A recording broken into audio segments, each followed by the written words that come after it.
전염되는 귀신 꿈. 저는 체대생으로 동아리 합숙 훈련을 자주 갑니다. 하지만 훈련은 두 번째이고 다들 술을 마시러 가는 분위기로 그날도 훈련을 마치고 술을 한 잔씩 하고 있었습니다. 새벽까지 마시다 보니 문득 대화가 무서운 이야기로 흘렀고 다들 자신이 겪었거나 알고 있는 무서운 이야기를 하기 시작했습니다. 저 역시 괴담들을 풀어놓으며 제법 분위기를 싸늘하게 만들었는데 선배 중 한 분이 자신이 겪은 일이라며 이 이야기를 듣고 일어나는 일은 책임지지 않는다고 했습니다. 물론 다들 처음에는 믿지 않았지만 선배는 이야기를 시작했습니다. 선배는 어느 날 꿈을 꾸었는데 강가에서 처음 보는 할머니께서 뭔가 찾고 계셨다고 합니다. 강가에 홀로 있던 선배는 할머니에게 다가가 뭘 찾으세요? 라고 물었는데 할머니는 말씀하지 않으셨고 계속 선배가 물어보자 그제서야 대답하셨다고 합니다. 손가락.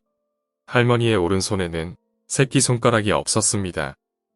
꿈이라서 그런지 선배는 왠지 거부감이 들지 않았고 이상한 사명감에 할머니를 도와 강가에서 손가락을 찾기 시작했습니다.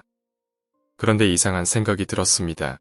할머니 곁에서 손가락을 찾고 있는데 왠지 할머니 자신은 손가락을 찾을 생각이 없는 듯 했습니다. 마침 손가락이 강에서 흘러오는 걸 찾아낸 선배는 기쁜 마음에 할머니에게 소리치며 손가락을 전했는데 할머니는 웬일인지 기쁜 표정이 아니라 불쾌한 표정으로 뭔가 중얼거리며 손가락을 받았다고 합니다. 그리고 선배는 꿈에서 일어났는데 선배가 말하길 이 이야기를 들은 사람은 나와 같은 꿈을 꾸게 된다고 했습니다. 자신도 자신의 선배에게 들었다고 하며 한두 명의 예외는 있었지만 다들 손가락을 잃은 할머니의 꿈을 꾸었다고 합니다. 처음에는 다들 믿지 않았습니다. 그 이야기를 끝으로 다들 잠에 빠졌는데 다음날 아침 모두들 황당한 표정으로 일어났습니다. 다들 그 꿈을 꾼 것입니다. 저 역시 그 꿈을 꾸었습니다. 강가에서 손가락을 찾는 할머니를 보았는데 왠지 모르게 꿈이라는 게 인식되어 도망치고 말았습니다.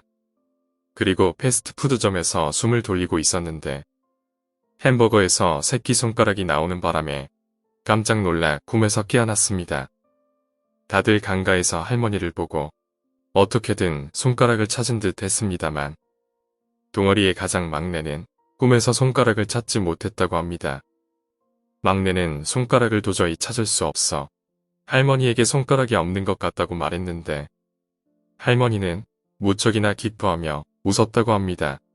기분 나쁠 정도로 웃는 할머니의 얼굴을 아직도 잊을 수가 없었다고 합니다. 그리고 보름 후 모두들 할머니 꿈을 잊고 있을 무렵 동아리 막내는 선풍기에 손을 다치는 사고 당했습니다. 선풍기가 갑자기 넘어지는 바람에 막내의 오른손 새끼손가락이 우연히 들어가게 되었는데 바로 손가락을 빼어 손톱이 반쪽으로 갈라지는 정도에 그쳤습니다. 문득 할머니 꿈이 생각났습니다.